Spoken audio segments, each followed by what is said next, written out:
કે ગુજરાતની લોક સંસ્કૃતિ ડૉક્ટર હસુતાબેન સેડાણી અને યુનિવર્સિટી ગ્રંથ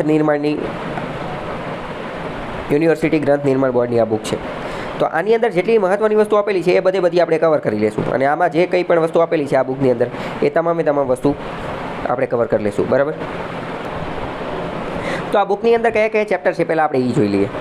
પહેલાં તો છે કે ગુજરાતની લોક સંસ્કૃતિની ભૂમિકા. પહેલાં આપણે એ સમજવું પડશે કે કલ્ચર એટલે શું, સંસ્કૃતિ એટલે શું અને વારસો એટલે શું. સંસ્કૃતિમાં આપણે કોને ગણવાનું, કલ્ચર, સંસ્કૃતિ એટલે શું, વારસો એટલે શું, આ પહેલાં આ બે વસ્તુ આપણે ક્લિયર કરીશું. એની પરિભાષા એટલે કે એની વ્યાખ્યા ને એ બધું શું છે, એનું ઉદ્ગમ કઈ રીતે થયું, ઘડતર, પરિબળ, લાક્ષણિકતા એ આપણે જોઈશું.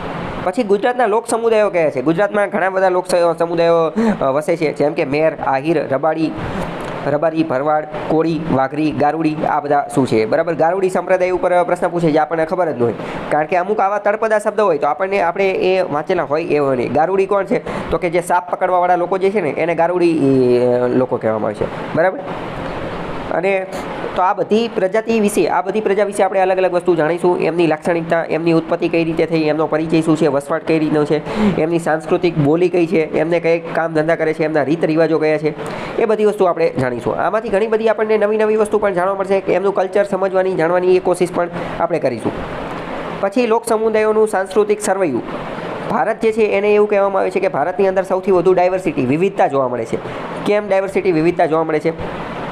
તો પહેલાં તો આપણી જિયોગ્રાફી, ભૂગોળની અંદર જ તે વિવિધતા છે કે હિમાલય પણ આવેલો છે આપણી પાસે દરિયો પણ આવેલો છે, આપણી પાસે રણ પણ આવેલો છે, આપણી પાસે ઉચ્ચ પ્રદેશો પણ આવેલા છે, આપણી પાસે મેદાન પણ આવેલું છે. તો આટલી બધી વસ્તુઓ આપણી પાસે આવેલી હોવાના કારણે ત્યાંના જે લોકો જે છે તો ત્યાંના લોકોની સંસ્કૃતિ, પહેરવેશ, રહેણી કરણી, ત્યાંનું ટ્રેડિશન, પરંપરા એ બધું એની જેવું બની ગયું છે. એટલે દરેક લોકો ભારતની અંદર કેવા છે તો કે વિવિધતા ધરાવતાવાળા લોકો છે, વિવિધતા ધરાવતા. અને દરેકનું કલ્ચર, સંસ્કૃતિ જે છે એ કેવી છે, વિવિધતાવાળી છે. પરંતુ ભારતની ખૂબસૂરતી એ એવી છે કે દરેક લોકો વિવિધતા ધરાવતા હોવા છતાં પણ ભારતનું બંધારણ, ભારતની નાગરિકતા, ભારતીય હોવાનું ગૌરવ એ એને એક નાતણે બાંધવાનું કામ કરે છે. બરાબર. કલ્ચર, સંસ્કૃતિ, ટ્રેડિશન, પરંપરા, રીત રિવાજો, રૂઢિઓ આ બધાનું અલગ અલગ છે ભારતની અંદર, તમામ. તેમ છતાં પણ એ બધાને શું એક તાંતડે બાંધવાનું કામ કરે છે. એ વસ્તુ કઈ તો કે ભારતનું બંધારણ અને ભારતની નાગરિકતા તો ભારત દરેકને એક જ મળેલી છે. અહીંયા આનું બેસ્ટ એક્ઝામ્પલ હું તમને આપું, બેસ્ટ એક્ઝામ્પલ. ચલો કે આપણે કઈ રીતની વસ્તુ છે તો કે સામાન્ય જો ઘણી બધી વાર કેવું હોય કે પહેલાં તો ધર્મ આધારિત તો વિવિધતા જોવા મળે જ કે હિન્દુ, મુસ્લિમ, ખ્રિસ્તી, બૌદ્ધ, જૈન, યહૂદી, તો ધર્મના આધારે વિવિધતા હોય. આ ઉપરાંત જાતિના આધારે પણ વિવિધતા હોય. ગુજરાતની અંદર કેટલી કે પટેલ ને, બ્રાહ્મણ ને, ઘણી બધી જાતિઓ છે. બરાબર. તો જાતિની અંદર વિવિધતા હોય. આ ઉપરાંત જાતિની અંદર પેટા જાતિ હોય. તો આવી ઘણી બધી વસ્તુ હોય. પણ એક હું તમને બેસ્ટ એક્ઝામ્પલ આપું. ઘણી બધી વાર કેવું થતું હોય કે એક જાતિ એનું એક વિસ્તારની અંદર જે છે, એક વિસ્તારની અંદર એની સિસ્ટમ અલગ હોય, એના રીત રિવાજો અલગ હોય, જ્યારે બીજી સિસ્ટમની અંદર એના રીત રિવાજો અલગ હોય. એનું આપણે એક એક્ઝામ્પલ જોઈએ. જેમ કે વાત કરીએ કે ઉત્તર ગુજરાતના બ્રાહ્મણ લોકો જે છે, તો એ સામાન્ય રીતે નોનવેજ ખાતા હોતા નથી. જ્યારે આપણે વાત કરીએ કે બંગાળ જે છે, પશ્ચિમ બંગાળ, તો પશ્ચિમ બંગાળની અંદર માછલી જે છે, એ તો એમની કસ્ટમ, એમની પરંપરા, એમની ટ્રેડિશન એની સાથે જોડાયેલી છે. ત્યાં તો સામાન્ય રીતે બધા લોકો જે છે એ માછલી ખાતા હોય છે. કેમ? કારણ કે ત્યાંની કસ્ટમ સાથે જોડાયેલું છે. એ ભલે ને પછી બ્રાહ્મણ જ કેમ નથી. બરાબર. તો હવે એક કાસ્ટ હોવા છતાં, એક રિલિજન હોવા છતાં પણ આ પ્રકારનું જે છે એ ટ્રેડિશન, પરંપરાની અંદર આ પ્રકારની વસ્તુ જોવા મળે છે. બરાબર. ખ્યાલ આવ્યો? પછી આપણે ગુજરાતના જે લોક ધર્મો છે, અલગ અલગ ધર્મ અને અલગ અલગ દેવી દેવતા એ બધા આપણે જોઈશું. દેવી દેવતાની અંદર આપણે ખાસ કરીને ગણપતિ, રાંદલ માતા, વિદ્યાત્રી માતા, સિકોતેરી માતા, જળ દેવતાને આ બધા શું છે, કઈ રીતનું છે, એ બધું આપણે જોઈશું. ગુજરાતમાં પાળિયા સંસ્કૃતિ પ્રકરણ 4 એ અત્યંત મહત્વનું છે. મેન્સમાં પણ પ્રશ્ન પૂછાઈ ગયો છે.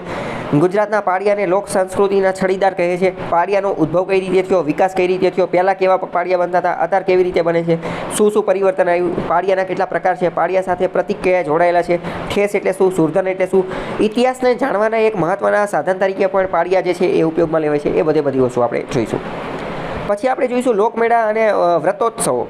લોકમેળા અત્યારે અમે તે મેળાનો ઉત્સવ જ ચાલે છે. અત્યારે ભાદરવો મહિનો, આ શ્રાવણ મહિનો પૂરો થાય અને ભાદરવો મહિનો ચાલુ થશે. એટલે ગુજરાતનો સૌથી મોટો સાંસ્કૃતિક મેળો કે જેને તરણેતરનો મેળો કહેવામાં આવે છે, જેને એક રીતે ઇન્ટરનેશનલ ફેર પણ છે, એ હવે ભાદરવા મહિનાની અંદર જ તે ચાલુ થશે. બરાબર.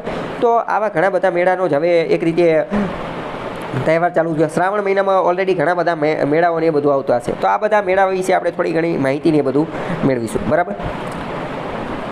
બીજું, આ બધા મેળા તહેવાર ઓલું પેલું આ બધું જ્યારે સ્ટડી કરતા હશું, અભ્યાસ કરતા હશું, વાંચતા હશું, ત્યારે આપણને એમ જ લાગશે કે આ તો બધું મને આવડે જ છે, કે આ તો આવડી જ જાય, આ તો આવડી જાય. પણ વાંધો ક્યારે પડશે? વાંધો ત્યારે પડશે જ્યારે એમાંથી એમસીક્યુ બનશે. ત્યારે આપણે કન્ફ્યુઝ થશું કે આ જે છે એ મેઘરાજાની છડીમાં હતું કે પલ્લીમાંના રૂપલમાંના મેળાની અંદર હતું કે પછી આ તરણેતરના મેળાની અંદર હતું. એટલે આપણે એમસીક્યુને ધ્યાને રાખી અને એ રીતે જ આપણે તૈયારી કરીશું કે આપણે આ પ્રકારનું કન્ફ્યુઝન થાય નહીં. બરાબર. પછી વ્રત, અલગ અલગ ફેસ્ટિવલ, ઉત્સવ, આ બધી વસ્તુ આપણે જોઈશું. પછી ગુજરાતનું લોક સાહિત્ય, એ પણ મોસ્ટ ઇમ્પોર્ટન્ટ છે. લોક સાહિત્ય ઉપર આપણે લેક્ચર લઈશું.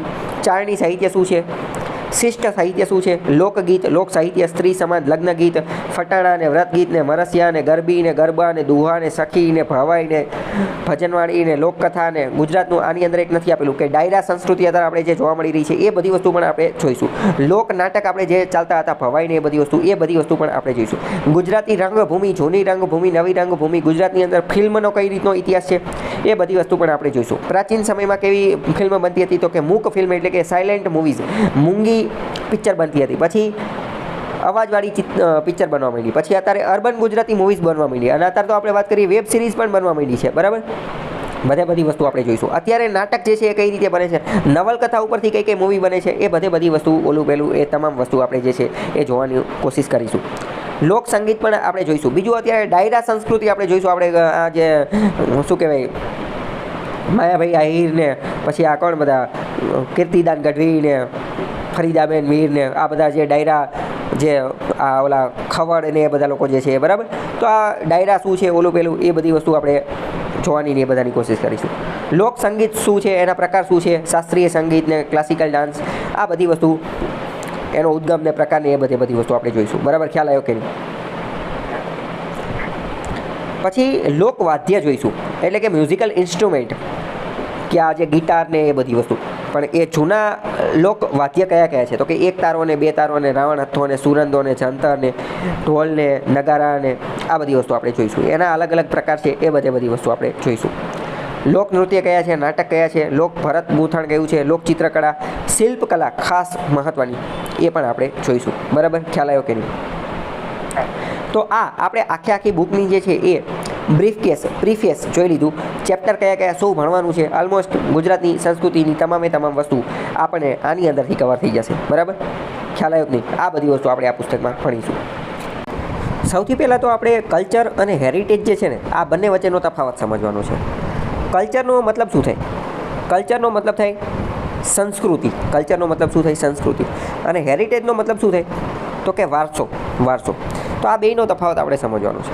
પહેલાં આપણે સમજીએ કે હેરિટેજ એટલે શું, વારસો એટલે શું. જે એકદમ સહેલું છે. આપણે વારસો કોને કહીએ?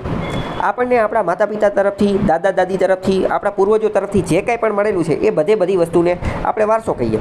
તમને ખ્યાલ હશે, આપણે અવારનવાર આવો શબ્દ વાપરતા હોય છે કે મને વારસામાં આ મળેલું છે, મને વારસામાં ઘર મળ્યું, મને વારસામાં આ મળ્યું. માની લો કે કોઈ એક પિતા છે, એક બાપુ છે, એક દાદા છે. બરાબર. એક પિતા છે. બરાબર. તો અને એના માની લો કે 3 દીકરા છે.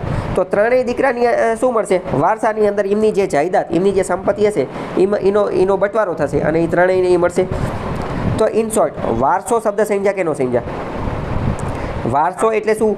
તો કે આપણા પૂર્વજોએ જે કંઈ પણ વસ્તુ અર્જિત કરેલી છે, પ્રાપ્ત કરેલી છે, અને એ આપણને જે આપેલી છે એને આપણે વારસો કહીએ. બરાબર. હવે આપણે આજે મેં તમને 3 દીકરાવાળી વાત કીધી, બાપુવાળી, બાપાવાળી વાત કીધી, એ તો ખાલી એક ફેમિલી પૂરતી છે. પણ અહીંયા જે વારસો જે છે એ તો આપણને સમગ્ર માનવ જાતની વાત કરીશું કે આપણે પહેલાં શું હતા, તો કે વાંદરામાંથી મનુષ્યનો ઉદ્ભવ થયેલો છે. તો ત્યાંથી તે અત્યાર સુધી સમગ્ર માનવ જાતે જે પ્રગતિ કરેલી અને આપણને જે કોઈ પણ વસ્તુ મળેલી છે એ બધી વસ્તુને આપણે શું કહીશું? વારસો કહીશું. ખ્યાલ આવ્યો? વારસો ખબર પડી કે નહીં? વારસો ગમે ત્યારે આવે, હેરિટેજ આવે, મગજની અંદર એક જ વસ્તુ ક્લિક કરવાની કે વારસો કેની વાત કરે છે? તો કે આપણને આપણા પૂર્વજો તરફથી, આપણી પેઢી તરફથી જે કંઈ પણ મળેલું છે એ બધી વસ્તુ આપણને શું કહેવાય? વારસો કહેવામાં આવે. બરાબર. ખ્યાલ આવ્યો કે નહીં? બીજી વાત કરીએ હવે કે કલ્ચર એટલે શું? તો કે કલ્ચર એટલે સંસ્કૃતિ. તો આપણી સંસ્કૃતિ કઈ છે એ આપણે જોઈએ. બરાબર. હવે જો સંસ્કૃતિ જે છે ને, તો એની માટે તમારે શું યાદ રાખવાનું? તો સંસ્કૃતિ એટલે કલ્ચર. કલ્ચરની અંદર શું આવે તો એમાં દરેક વસ્તુ આવી ગઈ. હું અમુક મહત્ત્વની પહેલાં આપણે એના ઉદાહરણ બોલું છું કે સંસ્કૃતિ એટલે શું. તો પહેલી જો આપણી સંસ્કૃતિ હોય તો એ છે ભાષા. આપણી જે ભાષા, ચલો આપણે કોણ છીએ તો કે આપણે મનુષ્ય છીએ. મનુષ્યનું વૈજ્ઞાનિક નામ છે હોમો સેપિયન્સ. હોમો સેપિયન્સ. અહીંયા હું તમને એક મહત્ત્વનો ઇતિહાસ કહું, માનવ જાતની ઉત્ક્રાંતિ થઈને એનો ઇતિહાસ કહું. આ હોમો સેપિયન્સ આપણે લાખો કરોડો વર્ષો પહેલાં કે ત્યારે બન્યા હતા. જ્યારે આપણે હોમો સેપિયન્સ બન્યા, આપણે એવું પણ કહેવાય છે કે આપણે ચિમ્પાન્ઝી બંદર વાંદરામાંથી આપણે બનેલા છીએ. તો જ્યારે આપણી આ હોમો સેપિયન્સની પ્રજાતિ જે હતી ને તો એ ડાયરેક્ટ નથી આવી ગઈ. ત્યારે એ જે તે સમયે જે છે ને એ બીજી પ્રજાતિ પણ જોવા મળતી હતી, જેમ કે હોમો ઇરેક્ટસ અને બીજી અલગ અલગ 3-4 પ્રકારની પ્રજાતિ હતી. મનુષ્ય સિવાયની 3-4 અલગ અલગ પ્રકારની પ્રજાતિ હતી. અત્યારે આપણે વાત કરીએ તો કેટ એટલે કે બિલાડી. કેટ એટલે કે બિલાડી. અથવા તો બિગ કેટ એટલે કે મોટી બિલાડી. તો બિગ કેટની અત્યારે અલગ અલગ પ્રજાતિ છે. કઈ તો કે ટાઈગર, તો કે લાયન, ચિત્તા, લેપર્ડ. તો આ બધી શું છે તો આ બધી એક રીતે બિગ કેટ જ છે. આ બધી બિગ કેટની એક પ્રજાતિ છે. તો એવી રીતે હ્યુમન મનુષ્યની હોમો સેપિયન્સ, હોમો ઇરેક્ટસ એવી અલગ અલગ પ્રજાતિ હતી, બરાબર. પણ આગળ જતાં સમય જતાં ધીમે ધીમે એ બધી પ્રજાતિ નાશ થઈ ગઈ અને એક જ પ્રજાતિ બચી. કઈ? હોમો સેપિયન્સ. અને હોમો સેપિયન્સ બચી ગઈ એનું એકમાત્ર કારણ હોય તો એ કઈ તો કે લેંગ્વેજ, ભાષા. હોમો સેપિયન્સ રહે ને એણે ભાષાનો ઈજાદ કરી નાખ્યો. એણે ભાષા ગોતી નાખી, શબ્દો ગોતી નાખ્યા, એકબીજા સાથે વાત કરવા માટેની સ્ટાઇલ જે છે એ ગોતી નાખી. તમે જોજો પ્રાણીઓની અંદર, પશુઓની અંદર, પંખીઓની અંદર જે છે એમની પાસે વાત કરવા માટેની એટલી રોબુસ્ટ, આટલી ખતરનાક ઇકોસિસ્ટમ નથી. મનુષ્યએ તો શું કરી નાખ્યું? ભાષા ગોતી નાખી. તો હવે પ્રાણીઓ, પંખીઓ, પશુઓ, પક્ષીઓ એમને એકબીજાને કોઈ ખતરાનું આહ્વાન કરવું છે, ખતરા બાબતે ચેતવવા છે કે ભાઈ શિકારી આવે છે, તમે ચેતવી લેજો. તો પ્રાણીઓ પાસે એવી કોઈ મિકેનિઝમ નથી કમ્યુનિકેશન માટેની, પણ મનુષ્યએ આ જે સિસ્ટમ ગોતી નાખી તો એના કારણે મનુષ્ય જે છે એ સેફ થઈ ગયો શિકારી સામે, બધા સામે. આપણો કોઈ શિકારને એવું બધું ન કરી શકતા. કેમ? કારણ કે આપણે ભાષાથી એકબીજાને ચેતવી શકતા હતા, ચેતવણી આપી શકતા હતા, વોર્નિંગ આપી શકતા હતા અને બચી શકતા હતા. બરાબર સમજી શક્યા કે ન સમજ્યા? એટલે મોસ્ટ ઇમ્પોર્ટન્ટ જો સૌથી વધારે કોઈ મહત્ત્વની વસ્તુ હોય તો એ ભાષા છે. કારણ કે હકીકતમાં ભાષાના કારણે મનુષ્યએ જે ભાષાનો ઈજાદ કર્યો એના કારણે તે આપણે અત્યાર સુધીની જે છે એ સફર ખેડેલી છે. બીજું ઘણી બધી વાર તમને ખ્યાલ હશે કે મનુષ્ય એક જ એવો વ્યક્તિ છે કે જે સંવેદના, ઇમોશન ફીલ કરી શકે છે અને આ બધી વસ્તુ સંવેદનાને વ્યક્ત કરી શકે છે. સંવેદના, ઇમોશન ફીલ તો પશુઓ અને પંખીઓ પણ કરી શકે છે, પણ એને એક્સપ્રેસ નથી કરી શકતા. જ્યારે મનુષ્ય પાસે એ પ્રકારની વિદ્યા, એ પ્રકારની ટેકનિક છે. તો ઘણી બધી ભાષા છે. મનુષ્ય જ્યારથી બન્યો ત્યારથી અત્યાર સુધીમાં કેટલી બધી ભાષાનો કઈ રીતે વિકાસ થયો તો કે ઘણી બધી અલગ અલગ રીતે. કે પહેલાં તો કોઈ ભાષા હતી જ નહીં, બરાબર. પહેલાં તો ખાલી ઈશારા, સાઇન લેંગ્વેજ હતી, સિમ્બોલવાળી લેંગ્વેજ હતી, બરાબર. ત્યારથી ધીમે ધીમે આપણે આ ભાષા સુધી પહોંચ્યા. અત્યારે તો કેટલી બધી ભાષા છે તો કે અત્યારે તો ગુજરાતી, હિન્દી ને ઇંગ્લિશ ને ઓલું પેલું કેટલી બધી ભાષા છે, પહેલી વસ્તુ. અને અત્યારે તાજેતરના સમયની અંદર નવી ભાષા આવેલી છે, ઇમોજીની ભાષા આવેલી છે. ખ્યાલ છે તમને ઇમોજીની ભાષા? આપણે સોશિયલ મીડિયાની અંદર આ ભાષા વારંવાર વાપરતા હોય છે. આપણે સ્માઇલી મોકલતા હોય, ડાગલા ને એ બધું મોકલતા હોય, સ્માઇલી, રોતા હોય તો રડતાવાળી વસ્તુ મોકલી દઈને, બરાબર. તો આ પણ એક રીતની ભાષાનો જ વિકાસ છે કે નહીં? ધીમે ધીમે આ પણ એક રીતે ભાષાનો જ વિકાસ છે. તો કલ્ચર એટલે સંસ્કૃતિ. એની અંદર જો કોઈ મહત્ત્વની બાબત હોય તો એ શું છે? આપણી ભાષા. બીજું શું છે તો કે ધર્મ. એ આપણી કલ્ચર, આપણી સંસ્કૃતિ છે, બરાબર. પછી આપણા રીત રિવાજો, આપણા તમામ રીત રિવાજો. દરેક ધર્મની અંદર રીત રિવાજો અલગ અલગ હોય. આપણે હમણાં સાતમ આઠમ જન્માષ્ટમીની બધી વસ્તુ આવી ગઈ, બરાબર. સાતમ આઠમ જન્માષ્ટમી તો આપણે અહીંયા એવી સિસ્ટમ છે કે રાંધણ છઠ એના દિવસે આપણે ગુજરાતની અંદર શું કરતા હોય તો કે ત્યારે ખાવાનું બનાવી દેવાનું હોય. રાંધણ એટલે કે રાંધવાનું હોય. અને સાતમના દિવસે એ જે છે એ ઠંડુ ખાવાનું હોય. પણ હવે આ તો ખાલી ગુજરાતની અંદર જ આ સિસ્ટમ જોવા મળે છે ને, કે મહારાષ્ટ્રની અંદર ને બેંગાલની અંદર ને આ બધે તો જોવા મળતી નથી. તો આ શું થઈ ગયું? આ આપણી સંસ્કૃતિ થઈ ગઈ. આપણો ફેસ્ટિવલ એટલે કે આપણી પરંપરા અને આ આપણી સંસ્કૃતિ થઈ ગઈ કહેવાય, બરાબર. તો એક રીતે ફેસ્ટિવલ, તહેવારો પણ આપણી શું થઈ ગઈ? સંસ્કૃતિ થઈ ગઈ. આપણી રહેણી કરણી, આપણા રીત રિવાજો, આપણી પરંપરા. હવે જો તહેવાર કયો થયો તો કે સાતમ આઠમ. એ તહેવાર થઈ ગયો. સાતમ આઠમ શું થઈ ગયું? તહેવાર થઈ ગયો. અને સાતમ આઠમની અંદર આપણે જે કોઈ પણ પ્રક્રિયા કરીએ તો એ શું થઈ ગઈ? એ આપણે પરંપરા થઈ ગઈ, એ આપણા રીત રિવાજો થઈ ગયા. સમજાણું? તો આ બધી વસ્તુ કલ્ચર, સંસ્કૃતિની અંદર તો આવશે જ તે, પણ બધી વસ્તુ એકબીજા સાથે કઈ રીતે જોડાયેલી છે તો અહીંયા આપણે એ પણ કહી દીધું ને કે લોક સંસ્કૃતિની અંદર લોક તહેવારો આવેલા છે. અને લોક તહેવારોની જે પ્રક્રિયા જે છે, લોક તહેવારની અંદર જે રહેલું છે એ પરંપરા અને ટ્રેડિશન રહેણી કરણી જે છે એ પણ એની સાથે જ જોડાયેલું છે. જેમ કે આપણે વાત કરીએ કે અલગ અલગ તહેવારની અંદર અલગ અલગ કપડાં પહેરવાના હોય છે. અલગ અલગ તહેવારની અંદર આપણે અલગ અલગ પ્રકારના કપડાં પહેરીએ છીએ. તો એ પણ કઈ રીતે નક્કી થાય છે? તો આપણે જે કપડાં પહેરીએ એ શું છે? તો કે એ આપણી રહેણી કરણી છે, એ આપણી પરંપરા છે, એ આપણી કસ્ટમ છે. અને એ નક્કી કોના આધારે થઈ છે? તો કે તહેવારના એના આધારે નક્કી થઈ છે. ખ્યાલ આવ્યો કે ન આવ્યો? ચલો હવે આપણે સમજીએ કે કલ્ચર સંસ્કૃતિમાં શું આવે. તો પહેલાં તો મેં કીધું ભાષા આવે. બીજું શું આવે? આપણી રહેણી કરણી. બીજું ભાષા સિવાય બીજી વસ્તુ આવે કે બોલી પણ આવે ને. ભાષાની સાથે બોલી પણ આવે. બધા ગુજરાતી બોલે છે, પણ શું બધાની ગુજરાતી એક સરખી છે? તો કે ના. સુરતી, ઉત્તર ગુજરાતની અંદર મહેસાણી, આપણે સૌરાષ્ટ્રની અંદર કાઠિયાવાડી, ઝાલાવાડી, પછી સુરતની અંદર સુરતી ને એ બધું બોલવામાં આવે છે. પારસી લોકોની તો અલગ જ તે ગુજરાતી શબ્દો એમાં પણ આવતા હોય, પણ એની અલગ જ બોલી જે છે એ જોવા મળતી હોય છે. અમદાવાદની અંદર અલગ બોલી જે છે એ બોલવામાં આવતી હોય છે. તો મતલબ કે બોલી એ પણ અલગ વસ્તુ છે, ભાષા અલગ વસ્તુ છે, બોલી અલગ વસ્તુ છે. પણ આ બધું પણ શું છે? આ બધી વસ્તુ એ પણ શું છે? એક રીતે એ પણ આપણી કલ્ચર સંસ્કૃતિ છે. ફોર એક્ઝામ્પલ આપણે સમજીએ કે આપણે સૌરાષ્ટ્રની અંદર કે ગુજરાતની અંદર ગુજરાતી ભાષાની અંદર કોઈ વ્યક્તિ ખરાબ શબ્દ બોલતો હોય, બરાબર, માતા વિશે, પિતા વિશે, કે કોઈ ગાળ બોલતો હોય, બરાબર, તો એને શું કહેવામાં આવે? તો એને આપણે ખરાબ ગણીએ. કેમ? કારણ કે આપણી કલ્ચર, આપણું સંસ્કૃતિ એવું છે સૌરાષ્ટ્રનું એ બધા. જ્યારે તમને ખ્યાલ હશે કે સુરતવાળો વિસ્તાર જે છે, સુરતવાળો વિસ્તાર, તો સુરતવાળા વિસ્તારની અંદર હાલતા ચાલતા રોજબરોજની બોલીચાલીની ભાષાની અંદર 2-3 ગાળ તો એણે દઈ દીધી હોય. પણ ત્યાં કોઈને એટલો વાંધો નથી. કેમ? કારણ કે એ હવે ધીમે ધીમે એમના કલ્ચરનો ભાગ બની ગયો છે. એમની સંસ્કૃતિ, એમની કલ્ચર, એમનું ટ્રેડિશન, એમની પરંપરા, એમની રીત રિવાજ, રહેણી કરણી એ રીતની બની ગઈ છે. ખ્યાલ આવ્યો કે આ બધી વસ્તુ પણ કઈ રીતે ઇફેક્ટ થયેલી હોય છે? તો પહેલાં તો ભાષા, બોલી, આ બધી વસ્તુ. બીજું શું આવશે? બીજું આવશે આપણો ખોરાક, આપણું ફૂડ, ખાવા પીવાની બધી વસ્તુ જે છે એ પણ શું છે? એ પણ આપણું કલ્ચર છે. આપણે શું ખાઈએ છીએ? આપણે જોઈએ કે આપણે અલગ અલગ તહેવારે અલગ અલગ વસ્તુ ખાતા હોઈએ છીએ. હમણાં જ મેં તમને રાંધણ છઠ અત્યારે હમણાં થોડાક ટાઈમ પહેલાં જ ગઈ છે, એટલે એનું આપણે ઉદાહરણ લઈએ કે ત્યારે આપણે કઈ રીતે ખાતા હોઈએ, ત્યારે કયો ખોરાક ખાવાનો છે એ નક્કી થતું હોય. ઘણી બધી વાર આપણે ઉપવાસ રહેતા હોય, તો એ પણ શું છે? એ પણ આપણું કલ્ચર સંસ્કૃતિ છે. શ્રાવણ મહિનાની અંદર ઘણા બધા લોકો જે છે દાઢી કરાવતા હોતા નથી, વાળ કપાવતા હોતા નથી, તો પણ આ પણ શું છે? આ પણ આપણું કલ્ચર છે.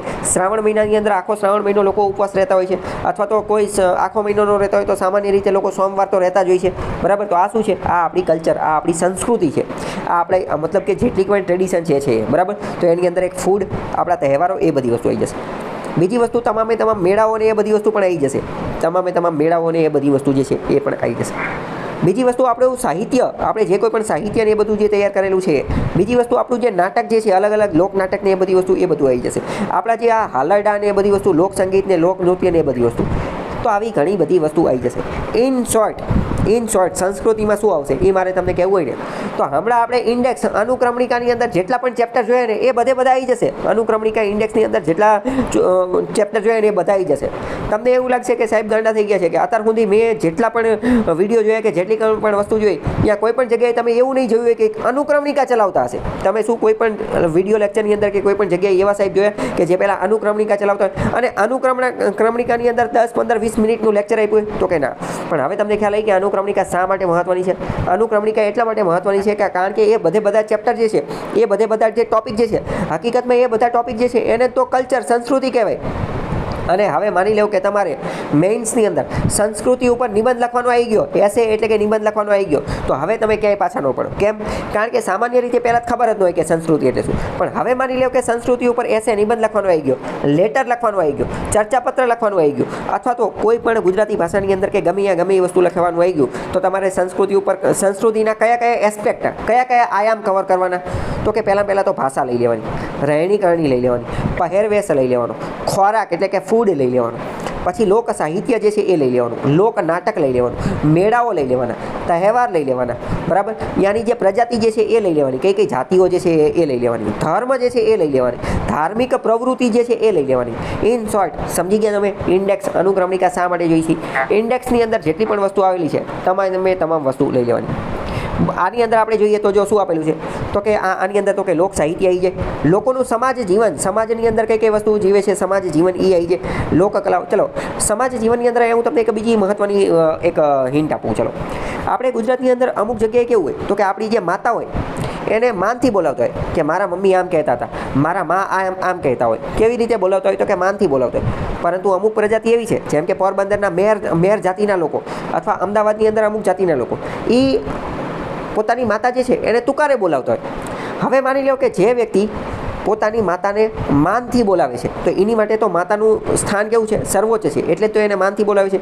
એના મગજમાં એવું ફિટ છે કે માતાને હંમેશા માનથી જ બોલાવવું જોઈએ. પણ જ્યારે એ કોઈ એવા વ્યક્તિને જોવે છે કે જે પોતાની મમ્મીને, પોતાની માતાને જે છે એ તુકારે બોલાવે છે, અને એ એવું માની લે કે આને તો વાત કરતા નથી આવડતું, આને તો ખબર જ નથી પડતી, અને એ એવું માની લે કે એની માતાને પ્રેમ કરતો નથી, કે એની પ્રત્યે આદર, સન્માન, રિસ્પેક્ટ, આદર ભાવ આપતો નથી. શું એ વાત સાચી છે? તો કે ના, એ ખોટી છે. કેમ? કારણ કે એને એની સંસ્કૃતિ ખબર નથી.